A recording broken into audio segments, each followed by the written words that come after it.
Assalamualaikum warahmatullahi wabarakatuh. Perkenalkan, saya Ujang Hasanuddin dengan NIM 19230001. Di sini saya akan menjelaskan tugas UTS mata kuliah Hukum Lembaga Kepresidenan, HTN kelas ICV. Saya mengambil artikel dari Jurnal Akademika Universitas Tadulako, volume 2 nomor 1 Februari tahun 2010 dengan judul Urgensi Penataan Lembaga Kepresidenan yang ditulis oleh Rahmat Bakri. Penataan lembaga kepresidenan ini adalah untuk menghindari terjadinya gray area dalam relasi antara presiden dan wakil presiden. Sehingga ketentuan ini sejalan dengan konsepsi kedaulatan rakyat yang dijamin konstitusi, yang mana di masa lalu presiden dan wakil presiden itu hanya dipilih oleh Majelis Permusyawaratan Rakyat, tetapi setelah itu presiden dan wakil presiden dipilih langsung oleh rakyat melalui pemilihan presiden dan wakil presiden. Menurut Maria Farida Indrati, menurut beliau dijelaskan bahwasanya sesudah perubahan Undang-Undang 1945 itu, presiden dipilih secara langsung oleh rakyat, yang mana dasarnya adalah sesuai dengan pasal 6A Undang-Undang Dasar 1945, yang mana kedudukan dari presiden sesudah perubahan UUD 1945 tersebut yang sebenarnya itu lebih kuat. Yang mana pendapat senada itu dinyatakan oleh Profesor Mahfud MD bahwasanya pemilihan presiden dan wakil presiden secara langsung itu akan lebih membuka pintu bagi tampilnya presiden dan wakil presiden yang sesuai dengan kehendak mayoritas rakyat. Jadi itu untuk menjaga stabilitas pemerintahan agar tidak mudah dijatuhkan di tengah jalan, sesuai dengan yang berlaku di dalam sistem presidensial itu. Di pemilihan umum atau pemilu tahun 2004 ini itu mencatat sejarah untuk pertama kalinya presiden dan wakil presiden terpilih secara langsung oleh rakyat sejak kemerdekaan tanggal 17 Agustus 1945 silam.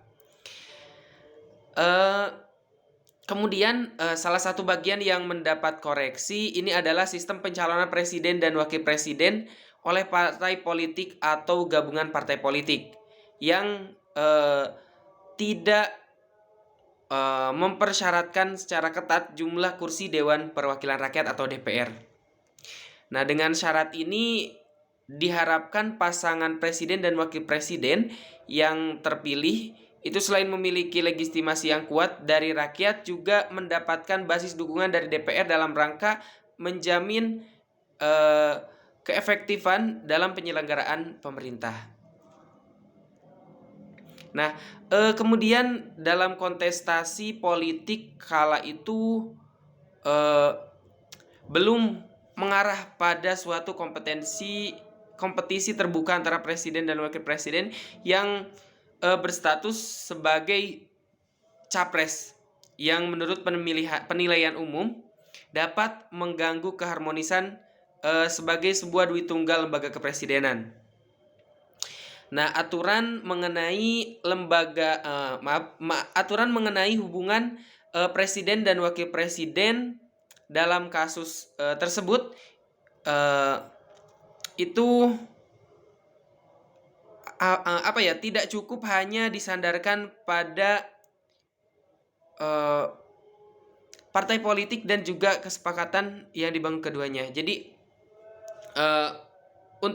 menurut Profesor Jimli Asidiki itu menyatakan bahwa ketentuan mengenai satu pasangan ini menunjukkan bahwa jabatan presiden dan wakil presiden adalah satu kesatuan pasangan presiden dan wakil presiden. Jadi meskipun di satu segi keduanya merupakan satu kesatuan, tapi di segi yang lain keduanya memang merupakan dua organ negara yang berbeda satu sama lain, yaitu dua organ yang tidak terpisahkan, tetapi untuk tugasnya itu ada pembagiannya tersendiri. Baik, kemudian yang selanjutnya eh, definisi lembaga kepresidenan. Lembaga kepresidenan ini merupakan sebuah lembaga di dalam suatu negara tentunya yang menganut sistem pemerintahan presidensial. Lembaga kepresidenan ini berisikan presiden dan wakil presiden. Nah, jadi ruang lingkup dari lembaga kepresidenan ini merupakan presiden dan wakil presiden. Adapun para menteri dan yang lainnya, para menteri kabinet itu bukan bagian dari lembaga kepresidenan, melainkan para menteri dan kabinet itu pembantu presiden dalam urusan-urusan tertentu. Contohnya Kementerian Pendidikan dan Kebudayaan Ristek-Dikti itu fokus pada urusan pendidikan, ristek, dikti, dan seperti itu. Kemudian Kementerian Agama fokus pada Kementerian Agama. Jadi untuk ruang lingkup lembaga kepresidenan itu hanya dua, yaitu presiden dan yang dibantu oleh wakilnya yaitu wakil presiden. Tetapi para menteri merupakan pembantu dari presiden dalam urusan tertentu. Mungkin itu saja yang dapat saya sampaikan. Mohon maaf masih banyak kekurangan dan kesalahan. Terima kasih. Wassalamualaikum warahmatullahi wabarakatuh.